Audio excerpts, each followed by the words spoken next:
In a small provincial town in Pennsylvania, life flows peacefully and calmly. Milton Robinson, a 79-year-old widower and one of its citizens, leads the life of a simple retiree.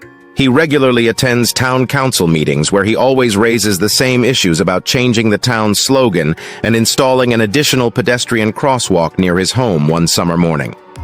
After presenting his proposals as usual, Milton heads home. He spends his day with his daily chores, has dinner, and goes to bed in the morning.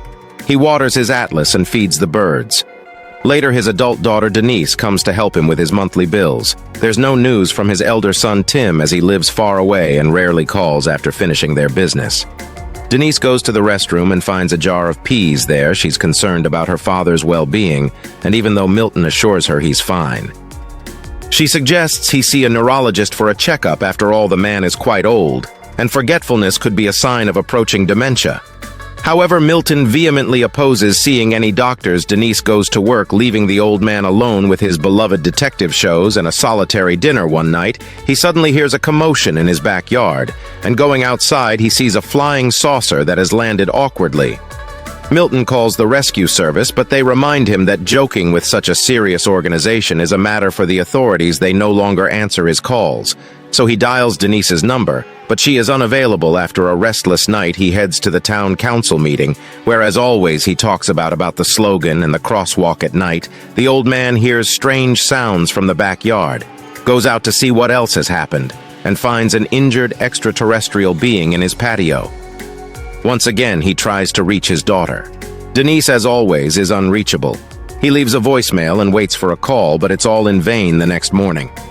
As usual, he attends the meeting. His friend Sandy this time proposes a new project for interacting with the youth. She has put up posters around the town and would be delighted if someone came to listen to her stories and advice. She is eager to be part of the lives of lonely young people who need friends. When it's Milton's turn, he starts with the town's motto and the crosswalk as usual. But after that, he talks about the UFO that ruined his flowers and broke the bird feeder. However, nobody believes him, considering it the ramblings of an elderly man.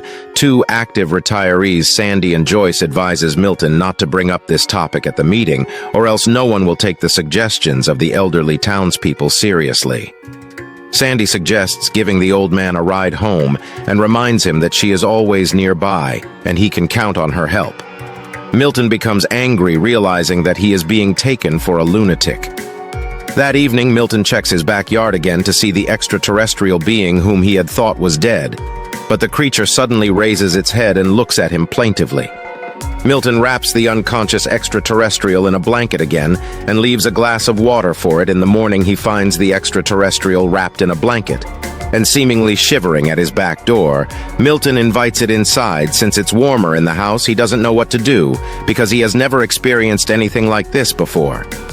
The old man notices that the visitor has drunk all the water, so he brings another glass. Then he prepares a tray with various foods he finds in his house, but the extraterrestrial chooses only an apple. So Milton goes to the store to buy apples, explaining to the cashier that it's for an extraterrestrial. The cashier treats him like a crazy person with delusions.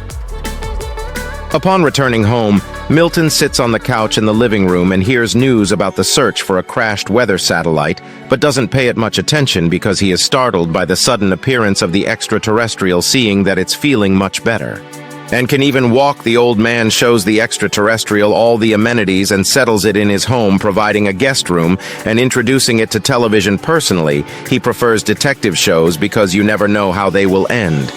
Milton shows photos of his family to the silent but attentive extraterrestrial. Unfortunately, his wife is no longer with them. His son has moved to California, and his daughter visits him occasionally. Then the old man remembers the dance show and sits in front of the TV, inviting the extraterrestrial to join. On that day, the store clerk tells Denise about her father's strange statements about the extraterrestrial, and she goes to visit him during her lunch break. Milton meets her at the door, and as always, she insists on him seeing a doctor because she is very concerned about his mental health.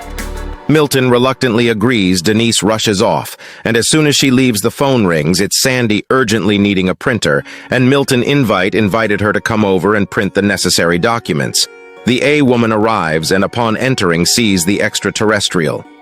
Milton introduces them to each other and shows the crash site. The woman is shocked, but tells Milton that they must keep this a secret for his own safety, she mentions. Sandy set aside the children's book she was reading to the extraterrestrial, tries to ask questions, but the old man goes to his room later. He finds the extraterrestrial by its spaceship and complains about his daughter who wants to put him in a nursing home. He hasn't been in touch with his son, and it seems he was a bad father.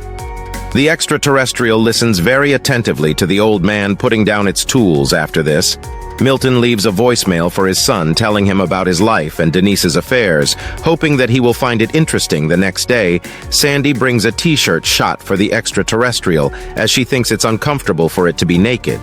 She also suggests giving it a name. Jules Milton gets irritated by what he considers silly suggestions, but eventually agrees with his friend. Meanwhile, Joyce, upon hearing about the government's offer of a reward for information about the crashed satellite, goes to Milton's house and looking. On this day, Denise meets the elderly folks at the store and again brings up the topic of the apples Milton bought. However, Milton avoids the conversation. Later, the group has lunch at Milton's house when Sandy notices a strange smell.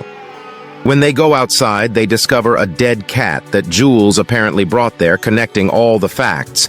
The retirees realize that the extraterrestrial needs cats for some reason, and now there are not 7, as in the picture, but 6. Milton calls Denise, hoping to find out where she disposes of the deceased cats in her clinic, which frightens her completely. Not receiving a clear answer, Milton and Sandy decide to drive around the streets of the town, since cats often meet their fate under car wheels. On the road, Milton inquires about her husband's illness, which eventually led to his path in, and she talks about being left alone. She starts asking questions, reassuring that life must go on. However, at this point, Milton asks her to stop the car, and the FBI agents become witnesses as the elderly couple loads a deceased cat into the trunk. That day, they find 2 more cats, and Joyce promises to find the rest. Meanwhile, FBI agents eavesdrop on the private conversations of Milton's close ones and hear Denise telling her brother. Milton hugs the extraterrestrial and thanks it for the invitation to travel together, but he can't leave his home and loved ones behind. Jules enters the spaceship and flies away while the elderly folks wave goodbye to him. Time passes. Milton continues to live in his home, visited by Sandy and Joyce. The elderly often reminisce about Jules' Harry and hope that he hasn't forgotten them either. And one night, Milton's yard is illuminated by a bright light, and the old man realizes that he has guests. A light, heartwarming, and slightly a melancholic film about the fading of human life.